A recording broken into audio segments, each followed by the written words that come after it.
What's up? It's your girl, Neon Sprinkles.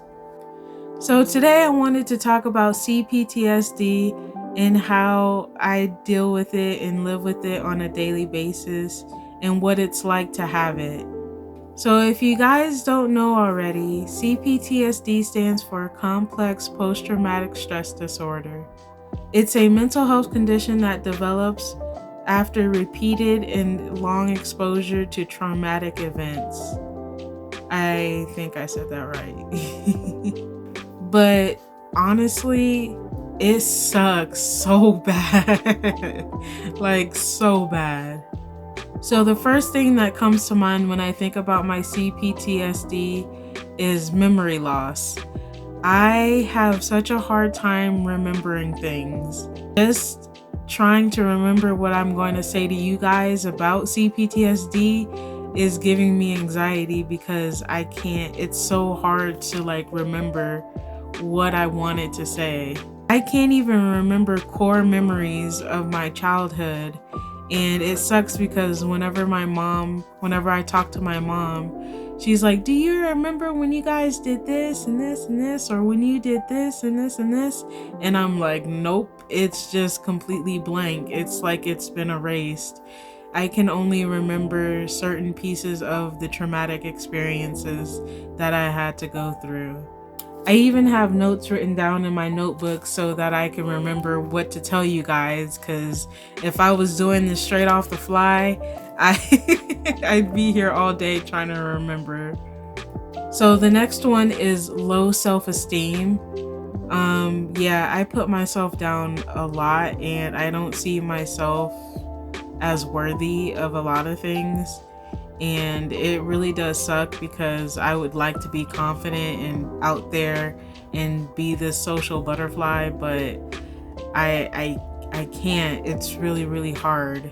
It gets really bad at night when all the traumatic events come flooding back to me and I feel like the trauma is my fault. I don't know if that makes sense. Slowly but surely, I'm trying to work on that with my therapist to get better and to have more confidence in myself and to love myself. But yeah. The next one is hopelessness. There are days when I wake up and I have no hope in my body at all. And I feel like, what's the point and why am I here? And I want to unalive myself because there's just no hope.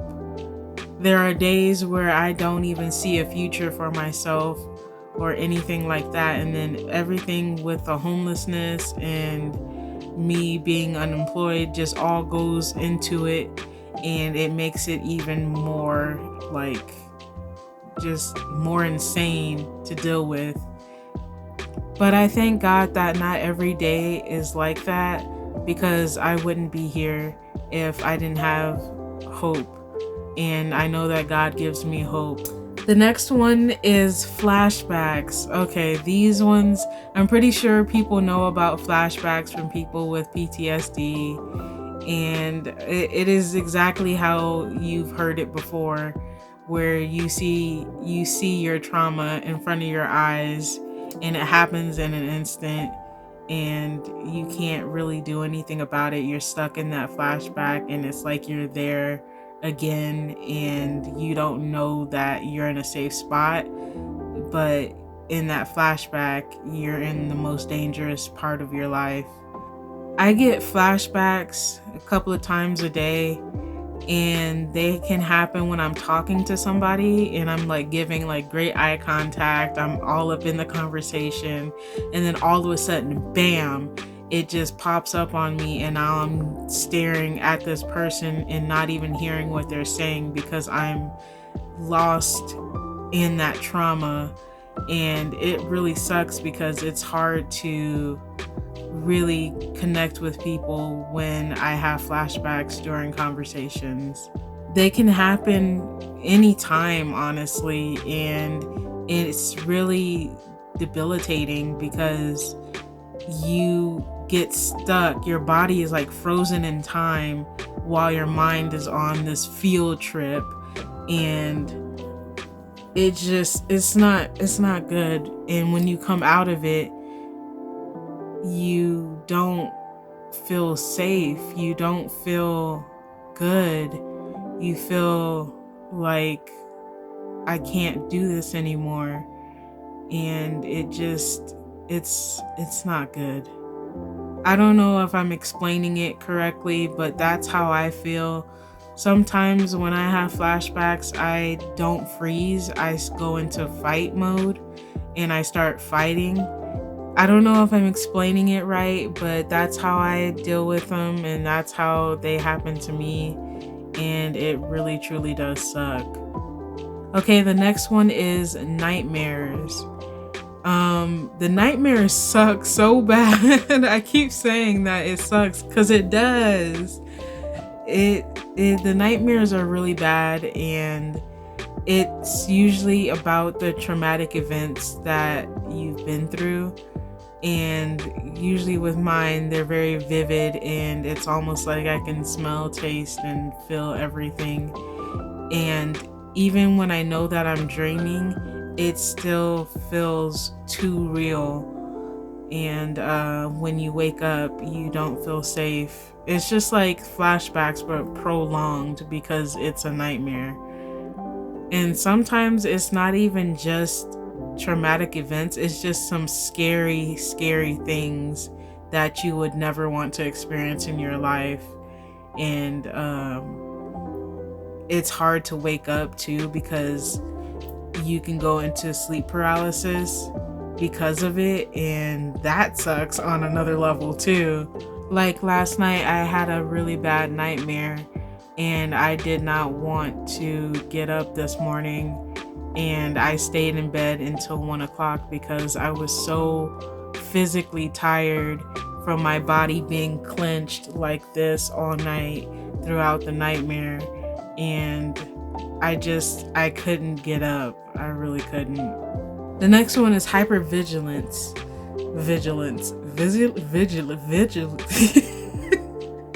Hypervigilance. I think I'm saying it right or wrong. I don't know.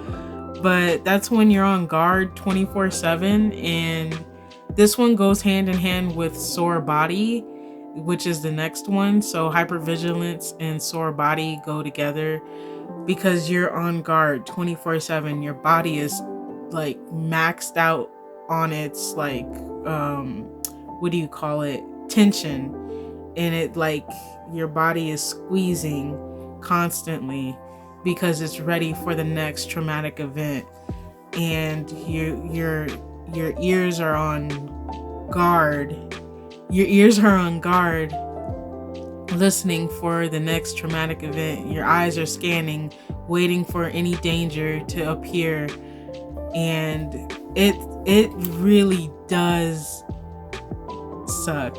I'm trying to find another word for that, but it hurts your body so bad. Like I am sore all the time from my shoulders down to my feet. It's just constant squeezing, ready, preparing myself for an ambush or anything like that. And it's bad. It's really bad. And my stress levels are through the roof, like all the time, because I'm in my head. It's telling me, okay, something's bad's gonna happen. Something bad is about to happen. Be prepared. And you don't get a break. You do not get a break. Even when you sleep, you're tense and you can't move that much. And your body, all your muscles are on 9, 10, going on 20. The next thing I want to talk about are triggers. So I have trigger words that if said or something happens or is shown that's around the trigger word or anything like that, it causes me to freak out, and I either go into fight or flight. And I try to stay away from those trigger words. I have like my YouTube curated so that there is no ads, no nothing, and my feed is completely like all my choices, because if I get triggered, it can lead to suicide. It can lead to unaliving my self thoughts and things like that. And you can't say that word on YouTube. So I stay away from the news. I stay away from anything that pertains to the news, and I stay away from things that can, where the trigger words can pop up. And I very much close myself off from a lot of things. I can't watch a lot of movies. I can't watch a lot of shows. I can give you a few shows that I can't watch. I can't watch Law and Order SVU. I can't watch Game of Thrones. Like shows like that I can't watch. Police shows. Just, yeah, pretty much. I hate when I'm like in a conversation with somebody and they say my trigger words and I have to act normal, like it's not bothering me, but on the inside I'm imploding. And when they leave the conversation, I have to take a step back and I'm like heaving, and I'm like, the room is spinning and I don't know what's happening in that moment, because it can set off a flashback or again set off fight or flight. And it's not a good situation. And this is why I avoid a lot of conversations too. But with all that being said, I take medication. I go to therapy. I have a psychiatrist, and we're slowly working on unraveling this tight knot that is my C-PTSD. And I hope that one day I will be better and free of this condition, because it really feels like there's no hope for me in healing. And because I went through years of trauma, that it just seems like it's too much to unwind and to be free from. If you guys want, next time I can talk about my bipolar and my medication and how I deal with that stuff. But yeah, I just wanted to let you guys know what it's like for me to deal with C-PTSD. And I hope that you guys learned something today. And if you have C-PTSD, I'm sorry. And I hope that your healing process is going really smoothly. And I believe in you. And that Jesus loves you. And Jesus loves me. And that we're going to make it through. Thanks for watching the video. I hope you liked it. Remember, stay blessed, not stressed. See you later, Sprinkles.